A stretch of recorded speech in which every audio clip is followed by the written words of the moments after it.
Hello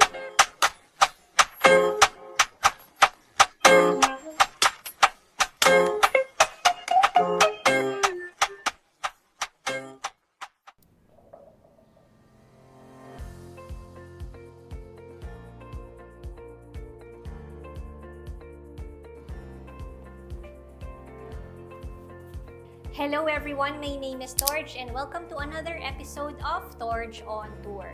For today, I'm going to show you a brand new 3-story townhouse located in Afpovai subdivision in Taguig City. What you will love about this house is that it's modern, pero ang mas magugustuhan nyo guys is kung ano yung nasa loob dahil napakaganda ng layout. Tara, pasok tayo! Hello!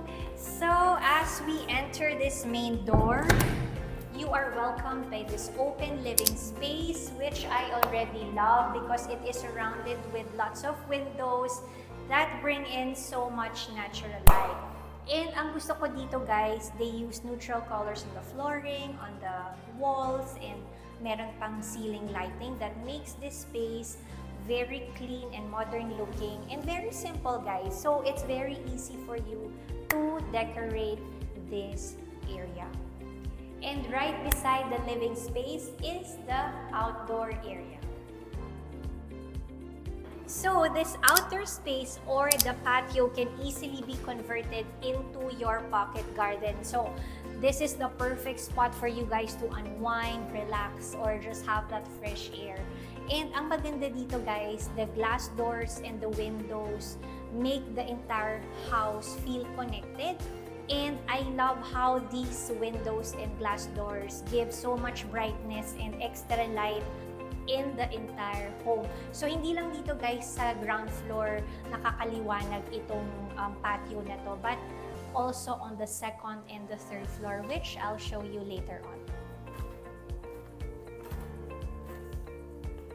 And right next to the patio is your dining space, which is the perfect spot for any occasion. Now, it leads us to your open layout and very modern looking kitchen, which I really love because it looks very clean and timeless. Now, it is actually separated into 3 parts na and you can maximize them guys. So this part can actually be your buffet table whenever you have visitors. You can even showcase here your favorite coffee machine. Tapos, dito naman sa area na to guys, after the dual sink, you can already put here your mga plates or utensils that needs to be washed. And this is the most important part for me of the kitchen, the center island, because it is very versatile.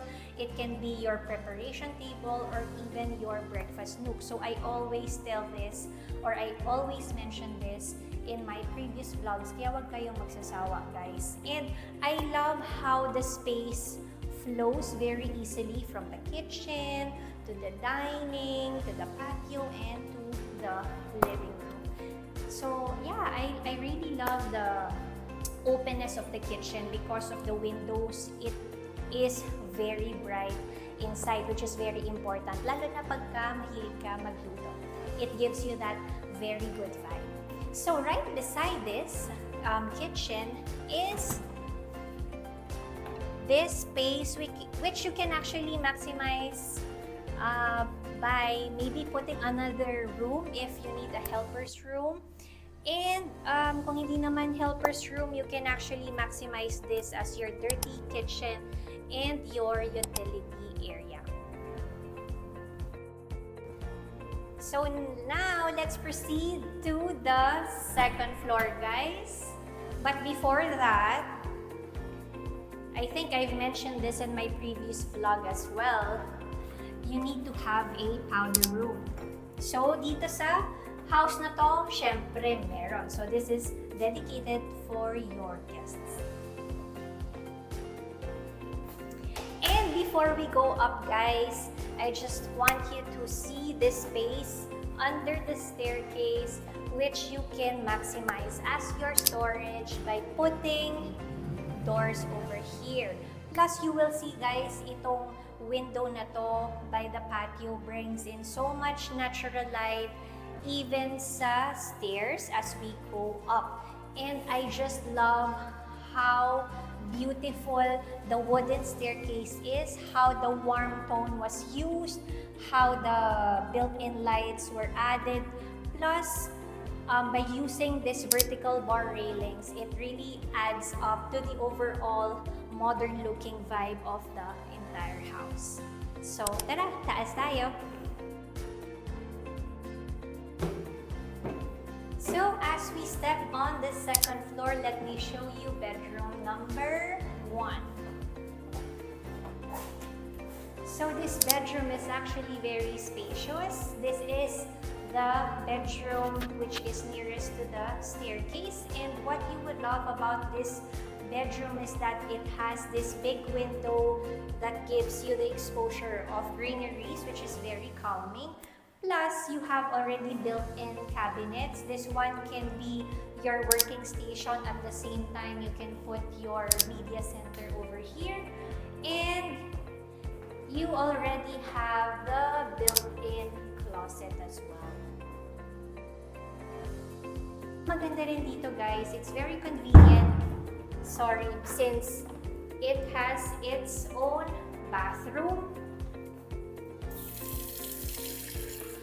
And you have a fully enclosed shower.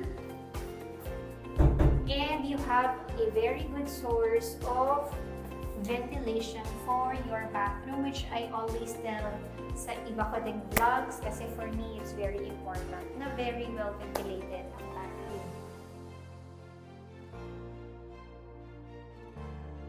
And as we go to the next bedroom, guys, gusto ko lang i-highlight tong floor-to-ceiling window on this area, which bring in so much natural light inside this floor. And kung titingin tayo sa baba, guys, yan yung patio na pinanggalingan natin, which I told you is the source of the natural light or extra light coming inside the entire house.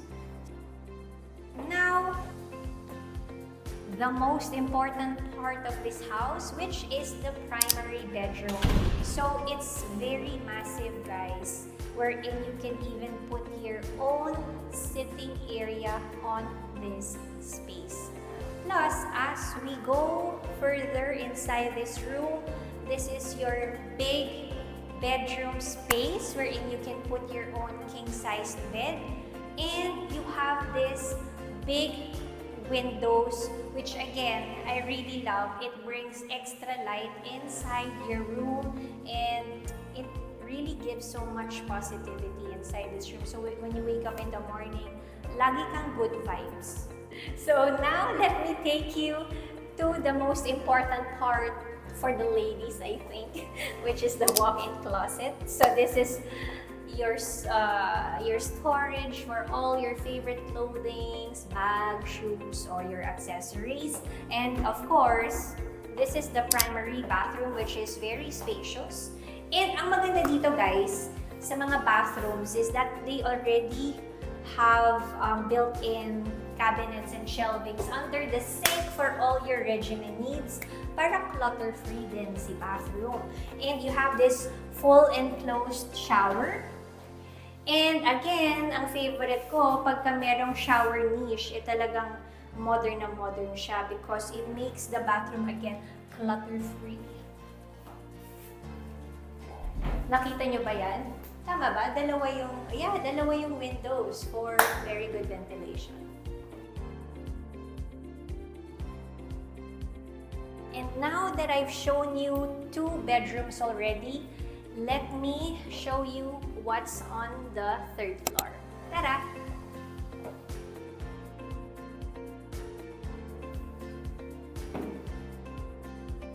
So now, we are on the 3rd floor, another special floor on this house. But first, let me show you this room, which is bedroom number 2. Alam nyo, guys, iba't iba ng character yung mga bedrooms dito. Like for example, this room is bigger than bedroom number 1 and full blast ang kanyang working station. with more cabinets over here, shelvings, and you have a bigger closet. So, sa mga parents na may anak na gamer, yung tatlo-tatlo yung desktop sa table, I think ito yung nakikita ko sa kanya. But anyway, you have this greenery view, which I really love as well because it's very relaxing. And of course, you have the ensuite bathroom. This bathroom is actually similar to bedroom number 1's bathroom, and I actually like the design kasi neutral colors din yung ginamit niya dito sa bathroom, which is very timeless. Okay? And guys, i-highlight ko lang ulit tong floor-to-ceiling window na to, which bring in so much positivity inside the house and on the 3rd floor. And moving along, guys, this is one of the highlights of this house, which is the family room.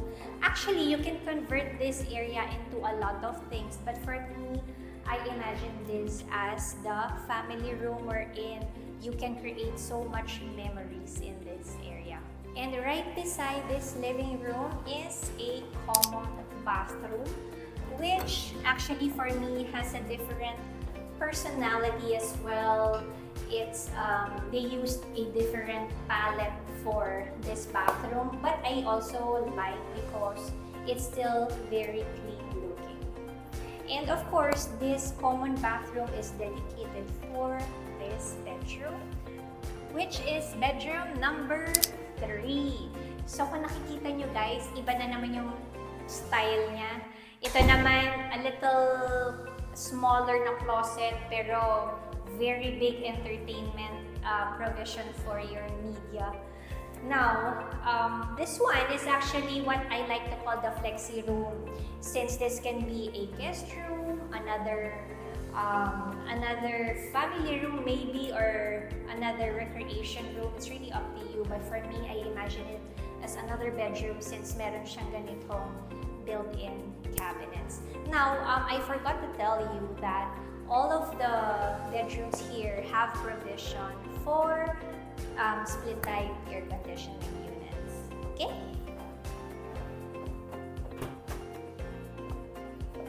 So now that I'm done in showing you all the parts of this house, let us go back to the ground floor. Tara!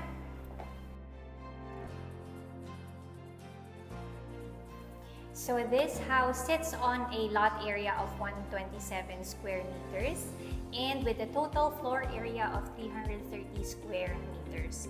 This house offers you 4 bedrooms, 4 bathrooms, and 2-car garage. 5 things you will love about this house. 1, it's brand new, it's ready for move-in. Number 2, it's very modern looking and clean looking, which makes the house or the entire house easier to decorate. 3, you will love how all the parts of this house are connected to each other because of the openness of the layout. 4, you will love that there's an outdoor space or the patio, which is a very good source of good natural lighting and fresh air. Number 5, this property is located in Afpovai, Fort Bonifacio, Taguig. If you're working or studying in BGC, Makati, or other CBD areas in the metro, and you're looking for a property that is more budget-friendly, then this is the right choice for you. So if you have any questions or if you want to see this house in person, my contact details are right here or on the description below. Again, my name is George. Thank you for watching. Goodbye! Ang magugustuhan nyo dito guys ay hindi lang dahil modern siya. And of course, very important in a primary bedroom is your walk-in closet. So this is the space for all your favorite clothing, accessories, and accessories. Sinabi ko na ba yun? Sorry. So as we go to the next bedroom guys, just want to highlight the floor-to-ceiling window that gives extra light inside this floor. I mentioned you kanina sa patio that the patio is actually a big area or important area that gives extra light to the entire house. House? House?